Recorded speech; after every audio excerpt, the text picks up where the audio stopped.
어떻게 하면 아이를 잘 키울 수 있을까? 모두 같은 마음으로 전국에서 찾아온 많은 부모님들. 저런 분한테 한번 상담 받아봤으면 좋겠다 했는데 마침 특강한다 오셔가지고. 유명하시죠? 모든 아이들의 그런 문제점을 다 치료해 주시는. 많이 기대돼요. 그리고 앞으로 애도 똑바로 잘 키울 수 있을 것 같고. 치열한 방청 경쟁률을 뚫고 스튜디오에 초대된 150명의 어머니와 아버지들.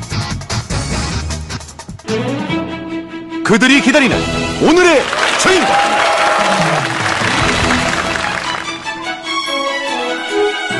아이의 울음때 멈추게 하고 가정의 행복을 찾아주는 육아의 마법사. 우리 아이가 달라졌어요. 오은영 박사. 안녕하세요. 반갑습니다. 반갑습니다. 네, 이렇게 좋은 부모, 아이를 잘 키우는 부모가 되기 위해서 이렇게 공부하러 오셨잖아요. 그죠? 너무너무 감사드립니다. 우리가요, 이 세상에 어려운 게 참 많은 것 같아요. 근데 이 세상에 가장 힘든 게요, 부모 역할인 것 같아요. 왜냐하면 부모 역할은요, 연습이 없는 것 같아요. 다 좋은 부모가 되려고 뭐 육아책 줄 팍팍 끄고 열심히 하시잖아요. 잘 되시든가요? 잘 안 돼요. 그 실제 적용하려고 하면 참 어려워요.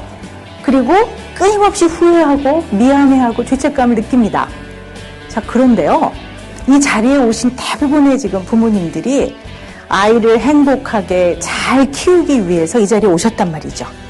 그렇죠? 그래서 행복한 아이, 행복한 부모, 행복 육아 코치가 되기 위해 제가 이 자리에 섰습니다. 다시 한번 감사드립니다. 자, 그런데요, 우리 한번 생각을 해보자고요. 과연 행복, 너무 추상적인 얘기 아닌가요? 그죠? 그럼 어떤 아이가 행복한 아이일까? 생각을 해보면, IQ가 좋은 아이, 얼굴이 잘생기고 예쁜 아이, 과연 그럴까? 하는 생각이 들어요. 그래서 이 행복한 아이가 되는 비밀의 열쇠는요, 바로 사회성이라고 말씀드리고 싶습니다. 자, 그런데요, 언어는요? 그러면 쉽게 이해되시죠? 말 잘하는 거, 그죠? 그 다음에 운동 능력의 발달? 그러면 또 이해 잘 되시죠? 아이가 운동을 잘할 것 같은. 근데 사회성의 발달 그러면 여러분들 어떠세요? 좀 추상적이지 않으세요? 네, 좀 어려운 개념인 것 같아요. 그래서 과연 어떤 것이 사회성이 잘 발달된 것인가?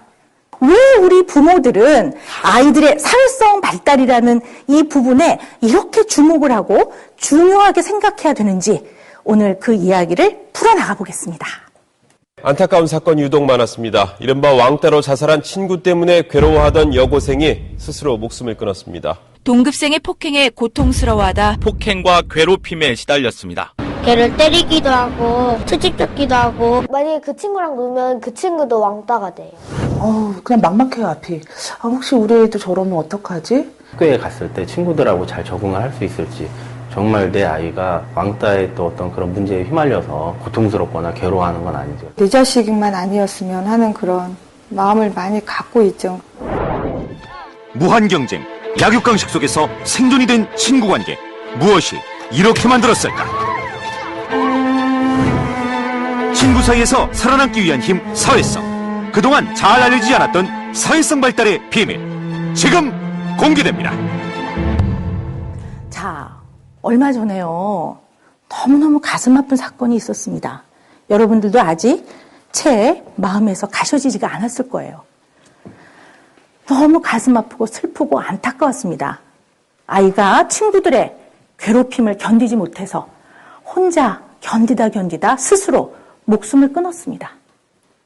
너무 안타깝죠. 너무 눈물이 날 정도로 안타깝습니다. 그 어린 영혼을, 그죠? 너무 어린 영혼인데 이걸 어떻게 우리가 구해주고 이 아이를 어떻게 보듬어줘야 될까? 이런 아주 너무 가슴이 아픕니다. 자, 그런데 가슴이 아프지만 동시에 저는 세 가지 의문점이 떠올랐어요. 첫째는 이 어린 아이들이 정말로 중학교 2학년, 3학년이면 어립니다. 그죠? 교복 입고 이렇게 다니고 그런 나이인데 이 아이들이 왜 이렇게 악랄해졌을까? 이거 뭐 나쁘다는 표현이 맞지 않아요.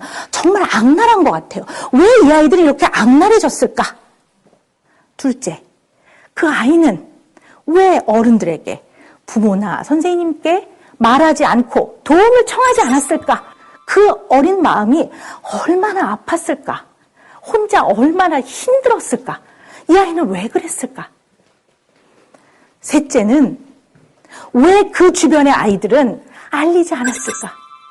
다 알고 있었을 텐데 그 침묵하고 있던 아이들 중에는 우리의 딸, 우리의 아들이 있을 텐데 얘네들은 왜 침묵했을까입니다. 정말 우리 부모들 세대는 이해를 도저히 못하는 일들이 발생이 된 거예요. 저희 때 칠공주 있었습니다. 면도칼 씹는 애들 있었어요. 그죠? 벽돌로 막 싸우고 있었어요. 그때라고 없었습니까? 있었습니다. 그렇지만 그때는 각 학교의 세력 간의 다툼이었어요. 적어도 자기 학교 애들은 보호를 해줬어요. 그리고 주변에 있는 친구들은 적어도 정의감이 살아있었어요. 누가 당하면 야 그만 좀 해 이렇게 할 수 있었어요. 그리고 적어도 반장 부반장이 선생님한테 가서 말해요. 선생님 이거 좀 개입을 하셔야 되겠는데요. 이런 적도 있었어요. 자, 근데 요즘 아이들은 변했습니다. 우리 요즘 아이들은요. 인간관계의 가장 기본이 되는 믿음과 신뢰가 제로입니다. 너무 가슴 아픈 일이에요. 예전에는요. 가만히 생각해보면 저희 어릴 때 내지는 저희 부모님이 어렸을 때 그때는요. 너무 세상 살기가 어려웠던 것 같아요. 너무 가난하고요. 너무 세상이 척박했어요. 그죠? 그래서 부모님 얼굴 거의 못 봤어요. 하루 종일 날품팔이하러 다니고 하루 종일 논밭에 김을 메고 거의 얼굴을 못 봤습니다. 그렇지만 아주 가끔 부모님이 저기 멀리 장에 나갔다가 사다 주는 시루떡에 가슴이 뭉클했어요. 적어도 지금보다는 훨씬 더 부모 자녀 관계에서 상호작용 적었어요. 그렇지만 우리 부모가 나를 키우기 위해서 이렇게 날품을 파는구나. 그리고 우리 부모가 나를 이렇게 사랑하고 따뜻한 마음을 가지고 있기 때문에 멀리 장에 나가서 걸어서 이 시루떡 하나를 사갖고 오는구나. 이런 기본적인 사랑에 대한 신뢰와 믿음이 있었습니다. 가슴 뭉클한 거죠. 그런데 요즘 부모님들, 저를 포함해서 여기 계신 분들, 요즘 부모님들요, 정말 열심히 사세요. 열심히 일도 하고, 열심히 아이를 키우기 위해서 공부해요. 육아책 막 줄 빡빡 긋고, 뭐 저한테 찾아와서 뭐 물어보실 때는요, 질문을 한 20가지 노트북에 막 정리해 오세요. 녹음도 하세요. 저 녹음해도 될까요? 뭐 이런 분들 있으세요. 그래서, 뭐 제가 얘기한 거니까 뭐 그러세요. 이렇게는 하지만, 또 얘기하다가 말 실수할까봐 굉장히 조심합니다. 어쨌든 굉장히 열심히세요. 자, 볼까요? 엄마이자 회사에 가면 부장이에요. 그죠? 그리고 기사 역할도 해야 돼요. 아이들 실어 날러야 되잖아요. 피커. 그리고 멘토도 해야 돼요. 코치도 해야 돼요. 교사도 해야 돼요. 공부 가르쳐야 됩니다. 자, 이렇게 역할이 많아졌어요. 너무너무 바빠요. 근데 다들 열심히 하세요. 정말 능력자들이세요. 그런데 문제는 어떤 누구도 대체해줄 인력이 없는 바로 그 부모 역할. 부모 역할은 대체 인력이 없습니다. 그 부모 역할은 많이 약화됐어요. 아이를 만나면 재미있었어? 이 얘기할 틈이 없어요. 빨리 타. 너 그 다음에 가야 돼. 너 뭐하니? 빨리 타. 이거예요. 집에 가끔 전화 걸면 오늘 잘 보냈어? 그게 아니라 너 숙제했니? 너 영어 숙제 다 했어? 빨리 챙겨서 가. 이 얘기지. 아이하고 뭔가 정서적인 교감을 할 틈이 없어요. 그만큼 정말 끈끈하고 어떤 누구와도 대체할 수 없는 부모의 가장 중요한 역할이 쏙 빠져나가고 있어요. 약화되고 흔들리고 있습니다. 자, 그렇다면 아이들은 왜 이렇게 고통스러울 때 친구 관계에서 너무너무나 인격 모독적인 이야기를 듣고 맨날 멍이 들어오고 그러는데 이 얘기를 왜 못할까요? 자기 뒷바라지를 해주는 이 부모한테 자기가 학교에서 못 지내고 있다는 얘기를 하는 것이 미안하고 부모한테 속을 상하게 할까봐 부모를 속상하게 할까봐 얘기를 안 하는 겁니다. 자, 이게 과연 철들어서일까요? 그건 아닌 것 같아요. 마음속의 이야기를 진지하게, 솔직하게 이야기하는 것을 참으로 요즘 아이들은 힘들어합니다. 부담스러워하고 힘들어하고 때로는 두려워하기도 합니다. 어떤 아이는 저한테 그래요. 선생님, 제가요 학교에 아침에 가기 싫다고 말했거든요. 근데 엄마가요, 야야야, 네가 잘 지내면 선생님 왜 그러니? 자, 이제 빨리빨리 가.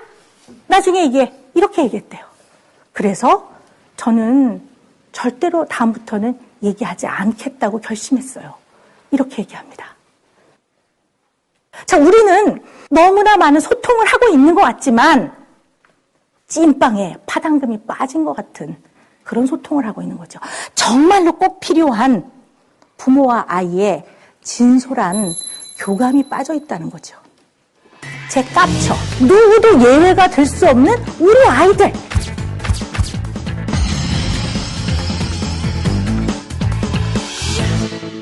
꼭 이 왕따 개념 중에서 짚고 넘어가야 될 것들이 몇 가지 있습니다. 그 왕따는요, 예를 들어서 뭐 일진 이런 아이들이 보여지는 그런 아주 집단 학교 내 폭력하고는 조금 다릅니다. 왕따는요, 여러분들이 어떻게 생각하셔야 되냐면요, 그 나이대 아이들이 아주 일반적으로 하는 흔한 실수, 어떤 말과 행동이 하나의 시작이 돼서 아이들로부터 집단적으로 괴롭힘이나 따돌림을 받게 되는 것을 왕따라고 합니다. 자, 그런데 예를 한번 들어볼까요? 어떤 아이가요, 코딱지를 막 쑤셔가지고 애들한테 막 묻혀요. 그러면 애들이 무지 싫어하겠죠. 그건 명백하게 싫어할 만한 행동이에요.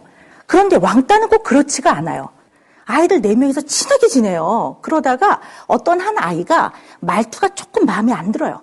이 마음에 안 드는 말투를 1번, 2번, 3번 쓴단 말이죠.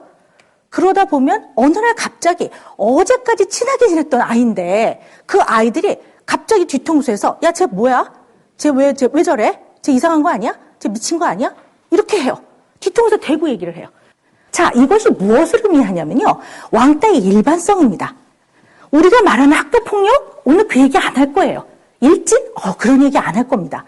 그게 아니라 어느 날 보면은 가해자도 될 수 있고 어느 날 보면 피해자도 될 수 있는 우리 누구도 예외가 될 수 없는 우리 아이들, 일반적이고 보편적인 아이들의 이야기입니다. 자, 왕따의 피해자가 되는 아이들은요, 크게 2가지 특성을 가지고 있어요. 하나는 뭐냐면요, 만만해 보이는 거예요. 만만해 보이는 거. 얕잡히는 거죠. 상대가 얕잡아 보는 겁니다. 어떤 애가 지나가다 어깨가 탁 부딪혔어요. 저기 아팠어요. 그러면 야, 아파. 왜 그래? 이 정도 할 수 있어야 되거든요. 그걸 못하는 거죠. 그러니까 만만한 아이입니다. 자, 2번째 유형은요, 반응이 너무 과민한 애들이 있어요. 아주 냉담하고 과하고 이런 아이들이 있습니다. 친구가 지나가다 실수를 툭 칠 수 있거든요. 왜 그래? 뭐 이런 애들이요. 하지마! 뭐 이런 애들. 그리고 누가 뭘 좀 빌려달라고 해. 연필 좀 빌려줘. 없어! 뭐 이런 애들. 그런 아이들이 왕따를 당합니다. 그 다음에 가해자 아이들의 유형이 있는데요. 여러분들이 꼭 기억하셔야 되는 거 한 가지가요, 참 재밌는 게 초등학교 고학년부터 중학교 고등학교는 말 그대로 개성이 존중되는 청소년 시기잖아요. 그죠? 얼마나 이때 아이들이 상상력이 많고 창의적이고 개성이 있고 그렇습니까? 그런데 이때 아이들이 참 이율배반적으로요, 그렇게 자기네들 개성을 존중해달라, 뭐 2발을 자유화해달라 막 이러면서 친구들이 튀는 꼴을 못 봐요. 자기네들 생각하는 어떤 틀이 있어요. 그러니까 개성을 인정 안 하는 거죠. 거기서 애가 딱 튀면 쟤 이상해 이렇게 되는 거예요. 꼴 보기 싫은 거예요. 일명 애들이 뭐라고 하냐면요, 쟤 깝쳐. 까친다고 그래요. 쟤 나대고 까치는 애들이 있거든요. 그런 아이들을 이 자기네들 생각하는 평범한 기준으로 이렇게 들어오게 하기 위해서 징벌적 의미로 걔를 막 뭐라 하는 거예요. 과하게. 그리고 다른 침묵자 아이들은 암묵적으로 동조해요. 왜냐면 얘가 너무 깝치거든요. 꼴보기 싫어 죽겠거든요. 그래서 마치 자기가 힘을 가진 리더라고 생각해서 아이들을 딱 징벌적으로 이렇게 하려고 해요. 으쓱하죠. 자, 또 어떤 아이가 있냐면요, 어찌됐건 감정의 표현을 굉장히 과하게 하는 아이들이 있어요. 예를 들어 어저께 부모님한테 되게 혼났어요. 공부 열심히 안 한다고. 그래서 기분이 몹시 나쁜 상태인데 어떤 아이가 급식실로 가려고 하는데 앞에서 좀 알짱거려요. 야, 꺼져, 뭐 이렇게 하는 거죠. 안 비켜, 확 차고. 그러니까 자기 어떤 감정적인 것들을 적절히 처리를 못하고 남한테 막 이제 화를 내는 거죠. 화풀이를 하고 굉장히 공격적이고 폭력적으로 하는 경우들이 있습니다. 자, 그런데 제가 피해자, 가해자 아이들을 쭉 설명을 드리고 지금 보면 상당히 뭐 특성은 다르지만 사람 관계에서 관계를 잘 맺어나간다는 의미에서 봤을 때는 다 같다라는 거죠. 결국 사회성이 떨어진다는 면에 있어서는 같은 겁니다.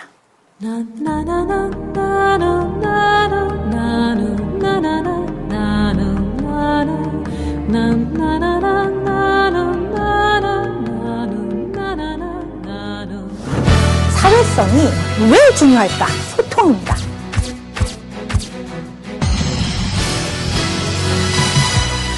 자, 그렇다면 다시 우리가 한번 원점으로 돌아와서요. 한번 생각을 해보자고요. 과연 사회성이라는 것은 무슨 개념일까? 이걸 좀 여러분께 한번 여쭤보고 싶어요. 혹시 좀 말씀해 주실 분 없으세요? 네. 일단 주변에 친구가 많은 아이, 먼저 그게 제일 떠오르고요.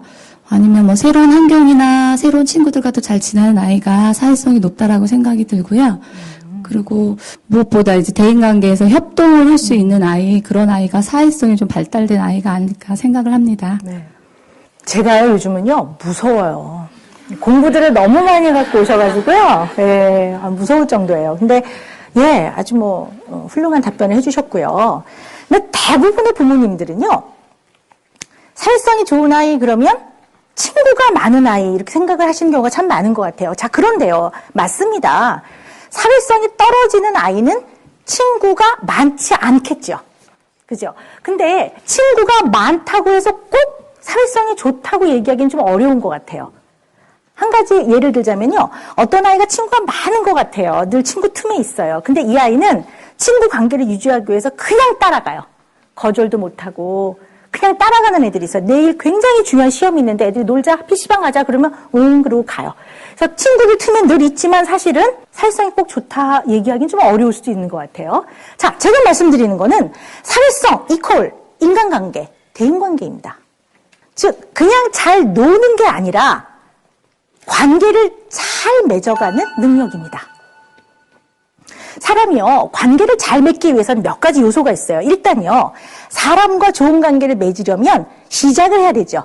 관계의 시작. 개시라고 하죠.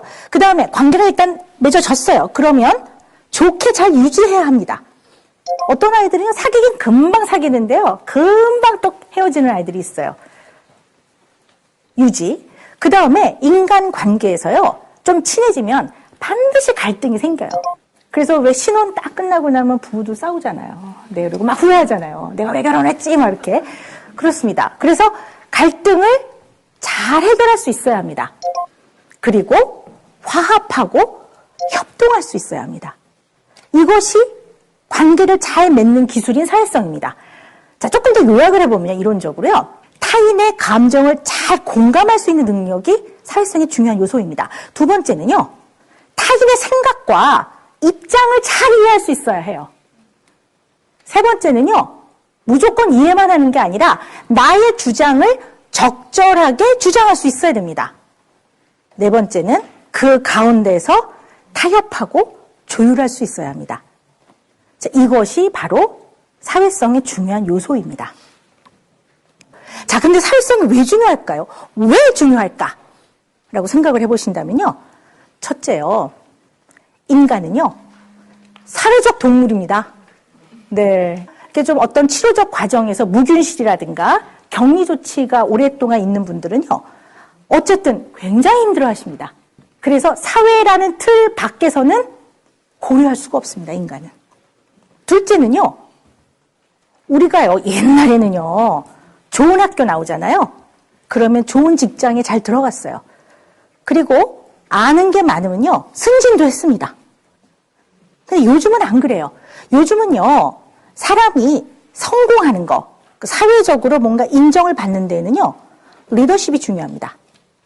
상사와도 잘 조율할 수 있어야 되고 부하 직원과도 잘 지낼 수 있어야 합니다. 자, 그러기 위해서는 가장 중요한 게 공감과 소통입니다. 근데 이 공감과 소통이 사회성이 중요한 부분입니다. 다른 사람과 공감을 하고 소통을 잘할 수 있어야 일도 잘하고 리더십도 인정받는다는 거죠. 또 왜 사회성이 중요하냐? 여러분들 긍정의 심리학 그래가지고 마틴 셀리그만 박사라고 창시하신 분인데요. 이분의 말처럼 사회성은 행복과 아주 직결됩니다. 자, 마틴 셀리그만 박사가 연구를 해봤는데요. 200명이 넘는 사람들을 대상으로요. 특히 행복 지수를 조사를 해서 그중 상위 10%에 속하는 사람들을 추적을 해봤어요. 그랬더니 보통 사람들 내지는 나는 행복하지 않아 불행해 라고 생각하는 사람들과 아주 구별되는 특징이 있었어요. 이 사람들은 굉장히 유연하고 넓은 인간관계를 유지하고 있었습니다. 가족과 친구와 또는 친척들과 선후배와 이렇게 아주 폭넓은 대인관계를 유지한다는 것이 확연한 차이가 나는 특징이었습니다. 결국 이처럼 다른 사람과 잘 공감하고 소통하고 관계를 잘 맺어 나가는 기술인 사회성이 행복을 결정짓는데 아주 중요한 역할을 한다는 거죠. 여러분들 다 행복하기 원하시잖아요. 그래서 여기다 오신 거잖아요. 결국 사회성이 행복하고 직결되기 때문에 중요한 겁니다. 또한 사회성은요, 능력을 발휘하는 데도 굉장히 도움을 많이 줍니다. 왜냐하면 여러분 한번 생각해 보세요. 아무리 머리가 좋아도요, 청소년 시기에요. 아이가 친구 관계에서 문제가 생기잖아요. 그러면 마음이 불편하면 공부 못 합니다. 그죠? 아무리 좋은 회사에 취직했어요. 연봉도 많이 줘요. 갔는데 상사하고 계속 트러블이 있어요. 그 부하 직원도 안 따라줘요. 그러면 이 사람이 아무리 머리에 좋은 지식을 갖고 있은들 잘 발휘가 되겠습니까? 이처럼 사회성은 능력을 발휘하는데 굉장히 중요한 역할을 합니다. 그럼 사회성이 유난히 발달이 안 되는 사람들은 왜 발달이 안 될까? 원인이 무엇일까? 이걸 역시 저희가요, 사전에 부모님들께 여쭤봤습니다. 네, 그 결과를 한번 같이 볼게요.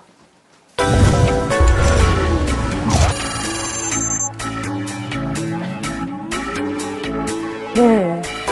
여기 보면은요, 50%가 넘는 분들이요, 아이의 타고난 성격이다. 이렇게 말씀을 하셨어요. 그렇게 날 때 결정이 됐다면 여기 와서 이렇게 추운 날 여기 이렇게 있을 이유가 있나? 그죠? 예. 그런 생각이 들 텐데요. 왜 이렇게 대답을 하셨나 제가 곰곰이 생각을 해봤는데요. 우리 사회성이라는 걸 이렇게 배우기 전 단계에서 부모님들 생각을 한번 추정을 해보면요. 되게 활달하고 적극적인 사람이 사회성이 좋다라고 생각을 하시는 것 같아요. 그리고 친구 관계, 친구가 많으면 사회성이 좋다고 생각을 하시니까 아이가 성격적으로 예를 들어 소극적이거나 내성적이면 사회성이 좋지 않지 않을까? 그래서 결국은 타고난 성격에 영향을 많이 미친다라고 답을 하신 것 같아요. 자, 그런데요. 물론 타고난 기질이 조금 영향은 줍니다. 그렇지만 결국 공감과 소통은 배울 수 있는 거고요. 결국 부모로부터 배우는 겁니다. 그래서 사회성 발달이 잘 되는 거, 사회성 발달이 잘 안 되는 그 원인은 부모와의 관계, 부모의 양육 태도에서 그 답을 찾아볼 수가 있습니다.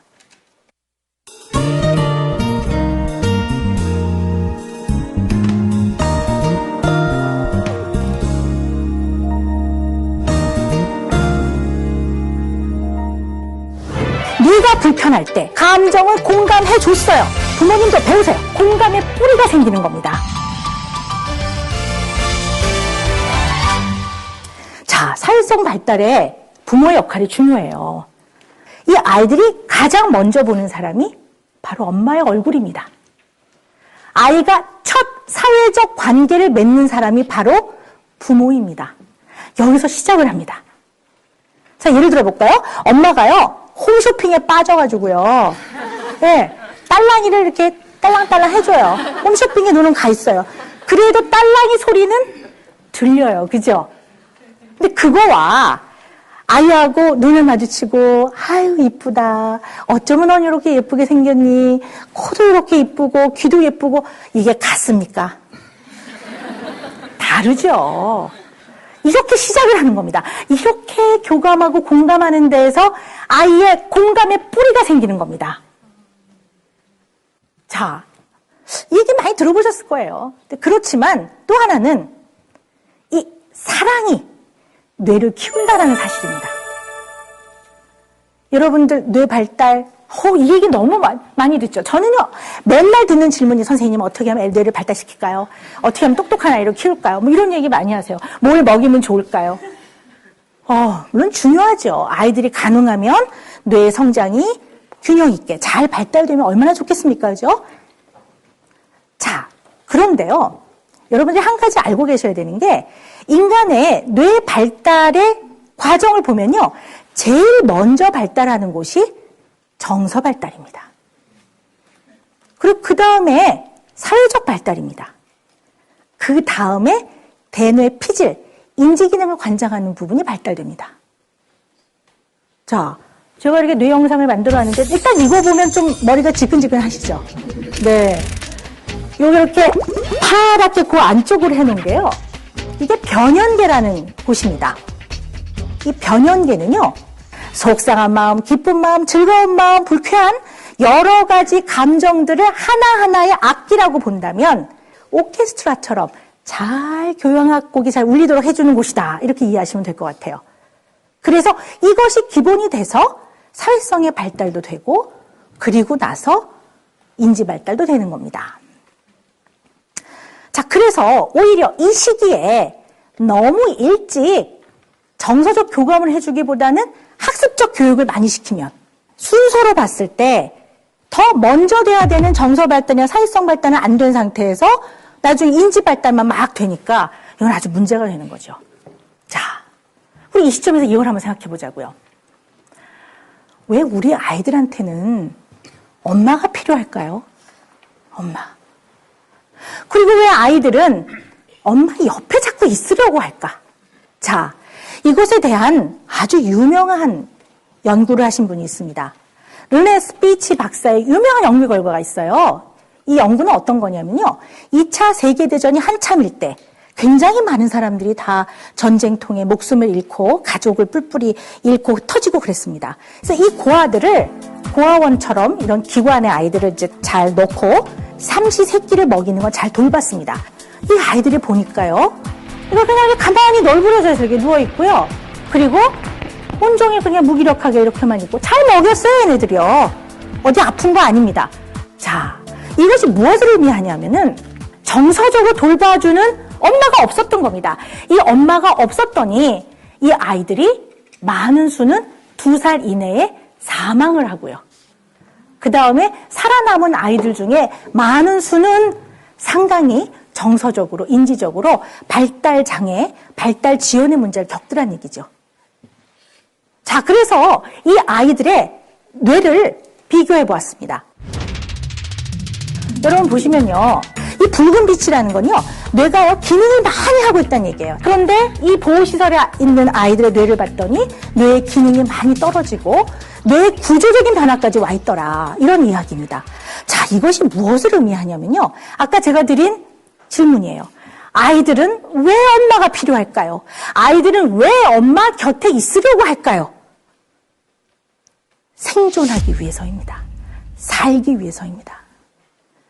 아이들은 이처럼 엄마 내지는 엄마처럼 해주는 이러한 사랑, 정서적인 교감이 없으면 생존을 못합니다. 우리 이 시대의 엄마들 너무너무 열심히 사는데 때로는 너무 아이를 잘 키우기 위해서 내지는 내가 못 배운 한 그 영어가 왼수라고 다들 그러세요. 그 영어 좀 잘 가르치려고. 근데 또 중국어까지 배워야 돼요, 요즘은. 전 좀 다행이라고 생각합니다. 자, 그런데 이런 거 가르치고 내가 못 갚은 한을 풀리라. 그래서 애를 열심히 가르쳐요. 정말 바쁘게 움직입니다. 때로는 교육 중독이라고 얘기할 정도로 너무 열심히 가르칩니다.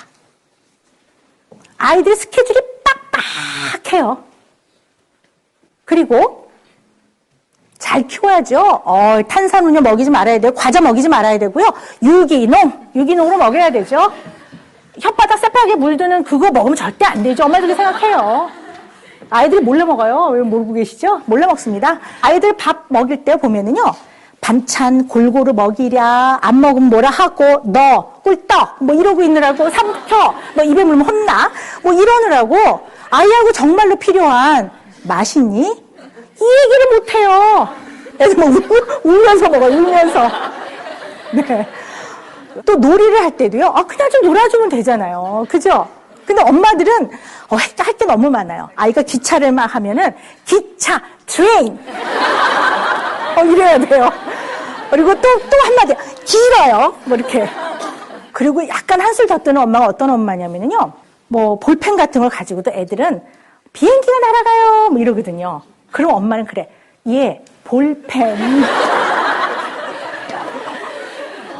아니지, 꼭 교정해줘요. 교정. 왜 애가 재미있겠습니까? 그래갖고요, 저는 가끔 그래요, 엄마들한테. 아이를 어떤 아이를 키우고 싶으세요? 그러면 엄마들이, 선생님, 전혀 정말 애가 행복했으면 좋겠어요. 뭐, 이래요. 건강하게 잘 뛰어놀고요. 그러면 저는 그래, 에이. 아니, 머리로는 그래요. 마음으로는 그럴 거예요. 자, 우리 부모는요, 물론 사랑해요, 아이를. 그리고 교육에 열심입니다. 그것도 일종의 사랑이죠. 사랑이 없으면 그렇게 하겠습니까? 자, 그런데 이것이 바로 편향된 사랑이라는 겁니다. 거기다 더하기 욕심이 약간 덧붙여져요. 그래서 저는요, 공부 선생님 괜찮아요. 저는 애들하고 사이좋게 잘 놀고 왕따 안 됐으면 좋겠고요. 애가 건강했으면 좋겠어요. 그러면서 열심히 픽업해서 영어학원, 중국어학원 돌립니다. 정말 우리 스스로 좀 정말 솔직하게 돌아보자고요. 그리고 뭐 하여튼 요즘은 이제 스마트폰이 나오면서부터 뭐 너무나 더 편리해진 것 같아요. 요즘은 웬만해서는 24시간 운영돼요. 식당도 24시간, 마트도 24시간, 그죠? 심지어는요, 24시간 운영하는 어린이집도 있더라고요. 네. 자, 그런데요, 물론요, 정말 생활하기 위해서 어쩔 수 없이 내지는 교대 근무 때문에 정말 원치 않지만 아이를 24시간 맡겨야 되는 경우도 있습니다. 근데 제가 말씀드린 건 그런 얘기가 아니고요. 너무 편리한 나머지 편리성 내지는 업무를 효율적으로 하기 위해서 때로는 절대로 대체하면 안 되는 부모의 역할을 자꾸 맡기는 경우도 없지 않아 있어요. 예를 들어 아이가 많이 아플 때는 사실은 이 아이의 성장 과정이나 발달의 특징을 잘 아는 엄마가 병원에 같이 가주는 게 좋습니다. 그래야 정확한 진료와 제대로 된 처방이 나올 수 있는데 대략 그냥 어린이집 선생님한테 얘기해주고 선생님이 데려다 주세요. 진료 좀 받게 해주세요. 그런 경우도 없지 않아 있는 것 같아요. 많진 않지만. 근데 어쩔 수 없는 경우는 할 수 없겠지만 너무 편리하게 자꾸 엄마의 역할, 부모의 역할을 대체 인력을 쓴다는 건 우리가 한번 좀 고민을 해봐야 될 문제인 것 같아요. 다시 한번 강조하지만 이처럼 중요한 것이 바로 부모, 자녀 간에 정말 애정이 담겨 있고 마음이 뭉클하고 찡한 부모, 자녀 관계에서의 소통입니다. 이것이 굉장히 중요합니다. 부모는 자녀에게 사랑을 줘야 합니다. 부모, 자녀 관계는 사랑을 기초로 하고 있는 관계입니다. 그런데 이 사랑을 내가 주고 싶은 사랑을 주는 것이 아니라 아이가 받고 싶은 사랑을 줘야 되는 게 아닌가라는 생각이 듭니다. 네.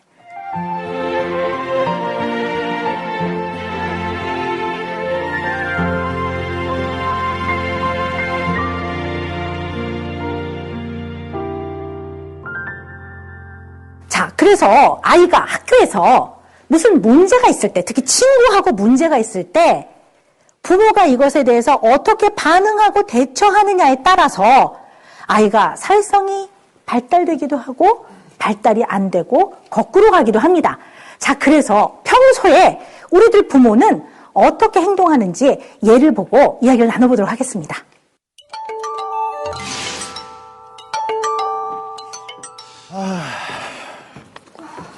또 무슨 일인데? 학교에서 전화가 왔어요. 또? 애가 글쎄 학교 친구를 또 때렸대. 또 때렸대? 이 자식아 들어오기만 해봐 아주 그냥. 이 몇 시에 들어온대?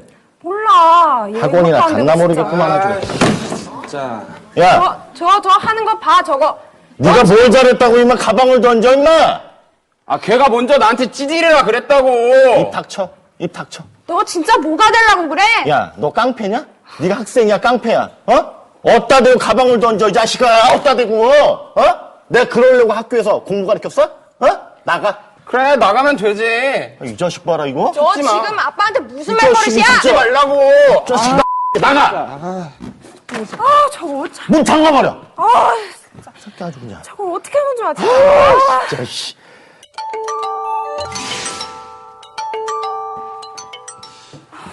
아, 또 무슨 일인데? 학교에서 전화가 왔는데 전화가? 애가 또 학생을 때렸다네. 그래? 일단 들어오면 너무 다구치지 말고 무슨 일이 있었는지 한번 들어보자고. 애 얘기 먼저 들어봐야지. 짜증나, 진짜.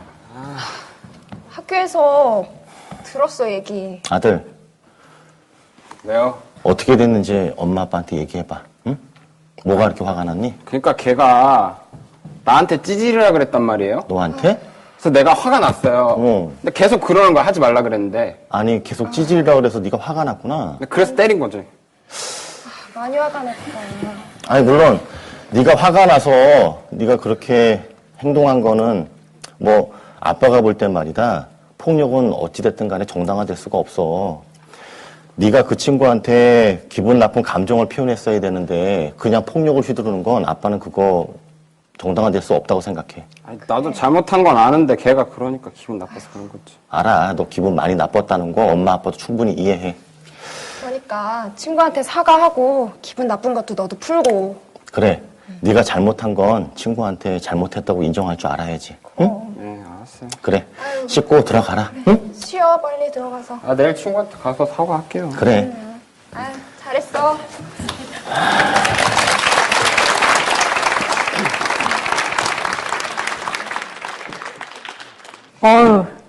실제로 보시니까 어떠세요?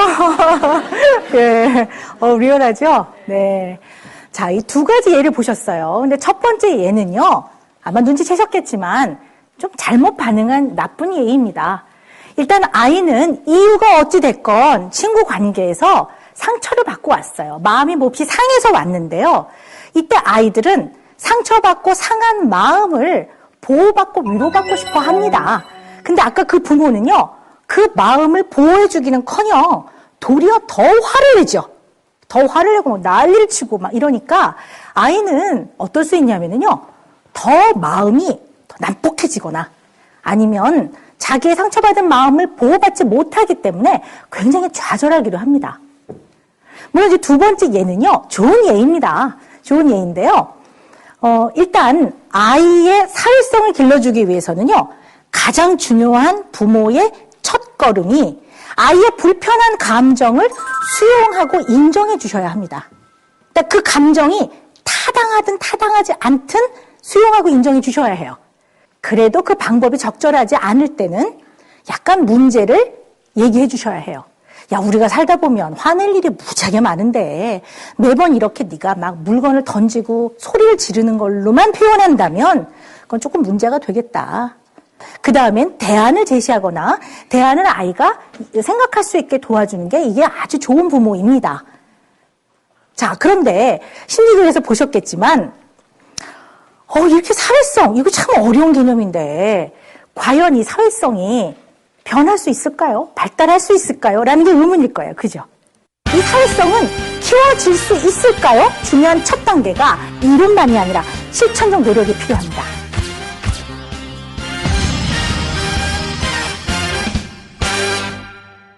자, 이 사회성은 키워질 수 있을까요?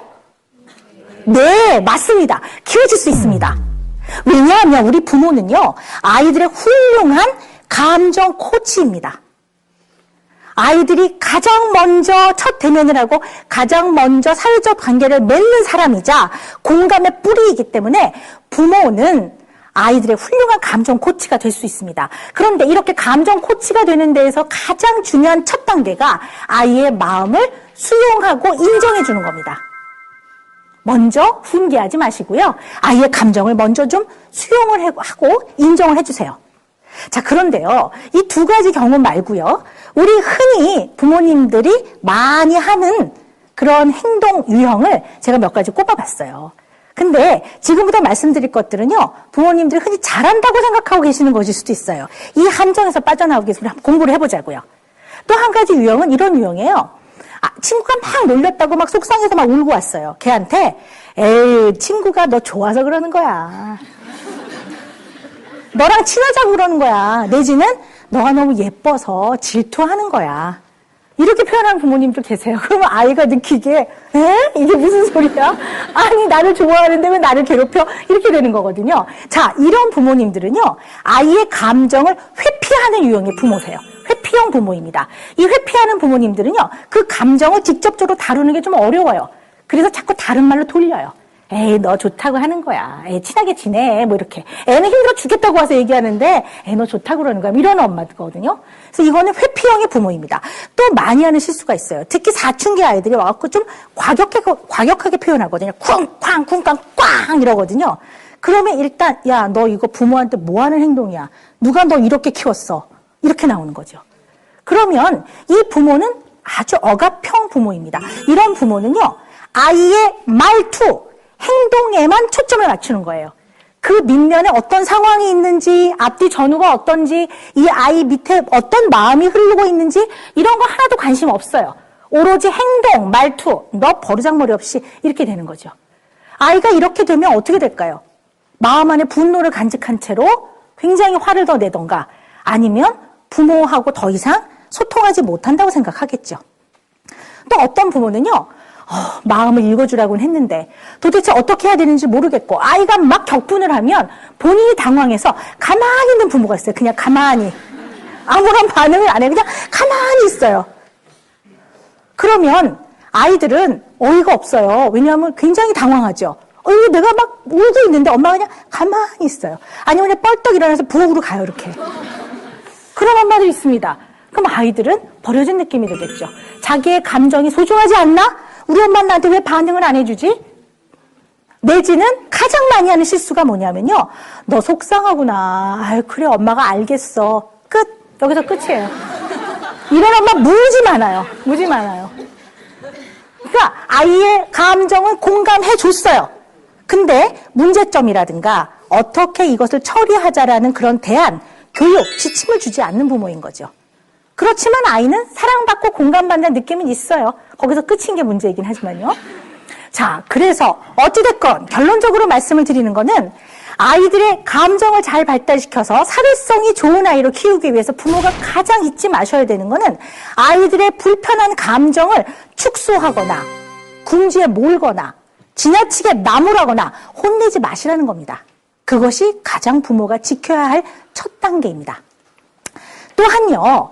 아이들은 역지사지를 배울 수 있어야 합니다.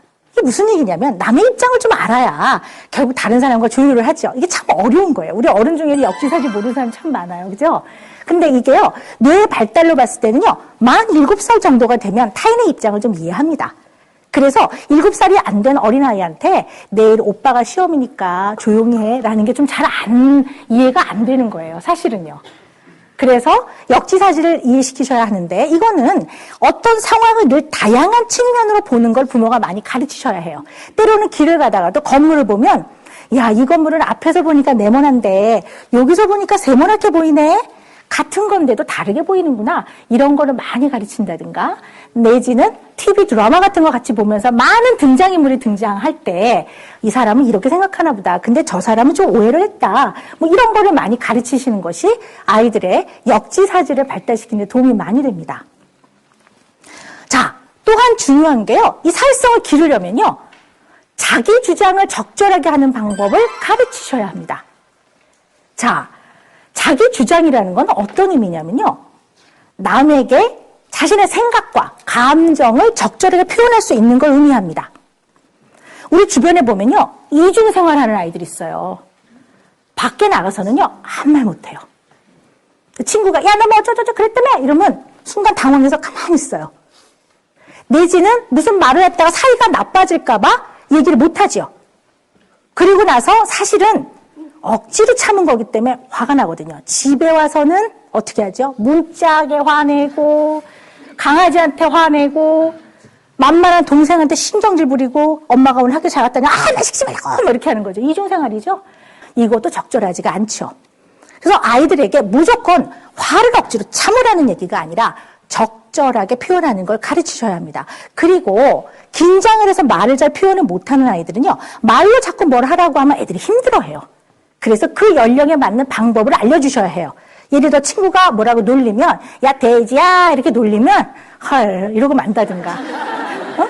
아니면 야 왜 이렇게 많은 거야. 그렇게 이런 방법을 많이 가르쳐 주셔야지, 당황해서 말이 안 되는 애한테 너 그렇게 말하면 내가 기분이 나쁘고 이렇게 하는 거 참 어려운 일이에요.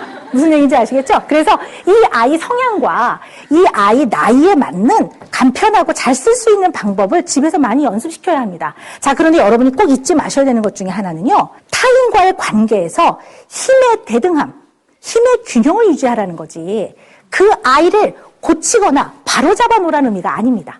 그래서 어차피 소용없어요라고 말하는 아이한테는 결국 상대방 아이를 바꾸는 거는 네 역할이 아니다. 그거는 교사와 부모와 전문가 역할이지, 너 보고 자기 주장을 하라는 거는 네가 불편할 때, 내지는 누가 너를 인격적으로 모독을 할 때 내가 그런 취급을 받을 사람이 아니라는 걸 당당하게 그냥 표현하라는 거지, 그 아이의 반응에 너무 신경 쓰지 말라는 거죠. 또한 아이들은 너무나 다양한 문제들을 겪고 삽니다. 그런데 이 다양한 문제를 도덕 교과서에 나오는 한 가지 방법만으로는 처리하기 어렵습니다. 친구한테 실수를 했어요. 그럼 어떻게 해야 되죠? 가서 사과해야 돼요. 그래서 사과를 하러 갔는데 친구가 그래 알았어 됐어 이래주면 참 좋겠는데 꺼져 이래버리거든요. 그럼 다른 방법이 필요하지 않겠습니까? 이처럼 다양한 문제 상황에서 이런 것들을 유연하게 처리할 수 있는 전략과 다양한 전술이 필요합니다. 그래서 이런 것들은 부모가 가르치셔야 되는데, 문제는 여기서 발생을 해요. 아이들은 콩 심은 데 콩 나고 팥 심은 데 팥 나거든요. 그러면 소심하고 소극적이고 잘 대처를 못하는 아이들은 부모도 비슷해요. 초록이 동색이에요. 그 법에 그 나물이에요. 자, 만약에 그렇다면 아이들은 새로운 관점에서의 전략을 부모로부터 못 배웁니다. 또한 아주 어렸을 때부터 계속 부모가 그렇게 대처하는 걸 봤기 때문에 결국 모델링을 통해서 그렇게밖에는 해결을 못해요. 아이들은 부모의 거울입니다. 결국 이런 것들이 부모가 일일이 상세하게 가르쳐 주셔야 되는 거는 말할 것도 없거니와, 부모가 못하면 부모님도 배우세요. 자, 이렇게 배웠어요.